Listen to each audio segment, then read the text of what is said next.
Climate change affects everything on Earth, from humans to animals to vegetation to our land and bodies of water. Climate change will be the demise of our planet if we do nothing about it. When people discuss climate change, a common issue that stirs conversation is the burning of fossil fuels. But did you know? Agriculture is also a contributor to climate change. First, you have to understand the concept of greenhouse gases in order to truly comprehend climate change. Certain gases in the atmosphere block heat from escaping. The main types of these greenhouse gases are water vapor, carbon dioxide, methane, nitrous oxide, and chlorofluorocarbon. In Genesis chapter 2, verse 15, it says, "The Lord God then took the man and settled him in the Garden of Eden to cultivate and care for it." As the sons and daughters of God, our call to action and responsibility from the moment of conception is to be stewards of the earth. We as Catholics have a duty to protect our earth and nurture it. The vast emissions of greenhouse gases through human activity ultimately turns away from our moral responsibility as Catholics. Now let's take a look at what Dr. Karen Bushman has to say about this injustice. Karen Bushman here. I have conducted much research on this injustice, and I'm here to tell you the factors that contribute to it.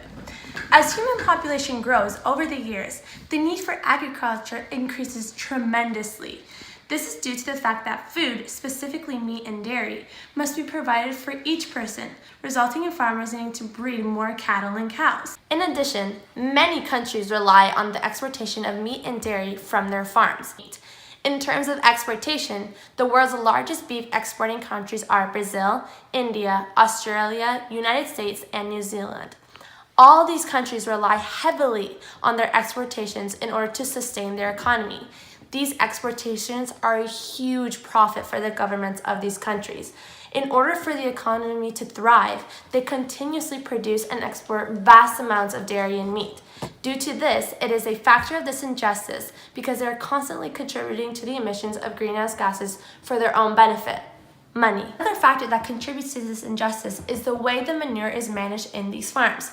Next, we have a farmer named Porshidi who will give insight on this. Manure management also comes into play as a factor towards this injustice. As factory farms are becoming a primary strategy in producing meat and dairy, their disposal of the manure from the animals consequently increases greenhouse gas emissions tremendously. Manure contains carbon and nitrogen, and when large amounts of manure are stored in large ponds, they break down without oxygen and produce methane. States alone, animals raised on factory farms generate more than 1 million tons of manure per day. This is 3 times the amount generated by the country's human population.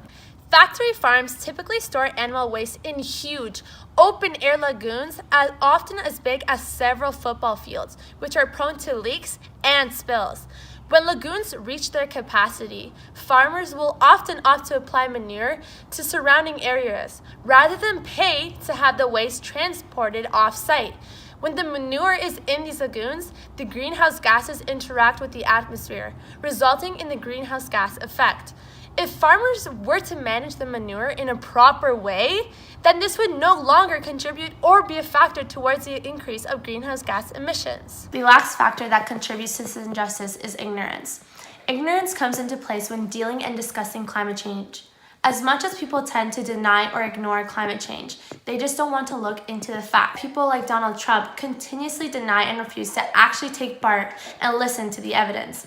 It is people like this who contribute to the injustice, as they're incapable of acknowledging that we are adding to the problem every day. If people don't truly understand and know about the issue, then change cannot happen. Like the quote Miss Wario had demonstrated us, in order for justice to be served, it takes the people who are unaffected to become outraged. Go back to Munir Porshidi, who will discuss what has been done now for the injustice. The initiative currently taking place right now is called Project Clean Cow. Project Clean Cow is focused on safely and economically reducing methane emissions from livestock.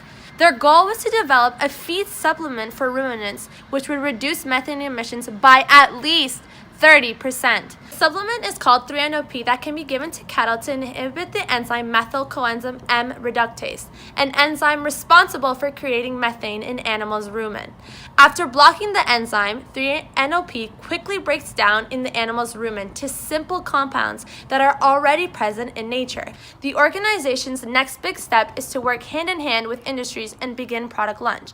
Imagine the possibilities with this new Project Clean Cow. It is important to note that the issue has not been solved, but it has been on the path to becoming reduced. The way we have impacted our planet cannot be reversed, but we as people can change our bad habits. I also have some ideas socially and financially that could help reduce the amount of methane emissions. Socially, I think it is time that we, the public, reduce our meat and dairy consumption. In my family alone, we make meals including meat about 4 times a week. I'm not advocating that everyone must adopt a meatless diet tomorrow, but we all must develop meat consciousness and reduce the level of meat in our diets. Shifting to more plant-based foods is essential to combating climate change and overcome other problems caused by industrial livestock production. If we decide to eat fewer meals with meat or dairy each week, we can have a huge impact on our collective health and the health of our planet. Word of mouth also goes a long way. The more people spread the word of greenhouse gas emissions through agriculture means many more people will understand the severity of our planet. A financial approach towards this injustice is pure and simple by implementing a meat tax on all products. A network called Farm Animal Risk and Return is among the initiatives trying to implement a meat tax. By implementing this meat tax, it could reduce global greenhouse gas emissions by over 100 million tons, mainly due to lower beef consumption.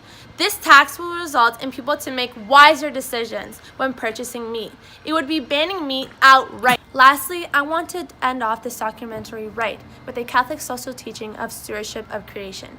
The environment is God's gift to everyone, and in our use of it, we have a responsibility towards the poor, towards future generations, and towards humanity as a whole.